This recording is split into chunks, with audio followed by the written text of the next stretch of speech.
বিয়ের আগে তো কত সুন্দর তুমি আমার সাথে থাকতে, আমার সাথে কথা বলতে, আমাকে টাইম দিতে, আর এখন কথা বলার সময় নেই তোমার আমার সাথে। বিয়ের আগে দেখা করে তুমি তোমার বাড়িতে চলে যেতে, আমি আমার বাড়িতে চলে আসতাম। তোমার যা প্রয়োজন সেটা তোমার বাবা মেটাতো, আমার যা প্রয়োজন সেটা আমার বাবা মেটাতো। কিন্তু বিয়ের পরে তোমার সমস্ত প্রয়োজন চাওয়া পাওয়া আমাকে দেখতে হয়, সেটার দায়িত্ব আমার উপরে। আর সেই চাওয়া পাওয়াটা পূরণ করতে গিয়ে আমাকে বেশি কাজ করতে হচ্ছে, বেশি সময় দিতে হচ্ছে। আর সেটার জন্য তোমার মনে হচ্ছে আমি বদলে গেছি। আসলে আমি বদলাইনি, সময়টা কমে গেছে, আমাদের চাওয়া পাওয়া বেড়ে গেছে।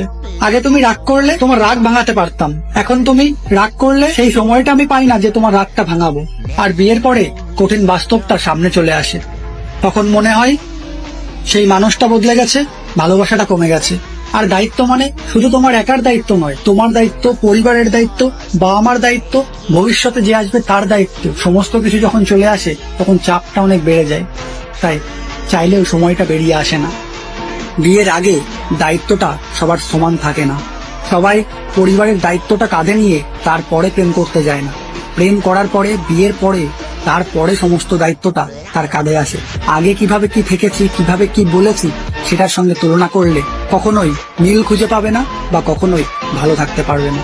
তাই প্রেম করে বিয়ের আগে পর্যন্ত যেটা হয়েছে সেটা সেখানে শেষ করে বিয়ে থেকে আবার নতুন একটা জার্নি শুরু করতে হবে।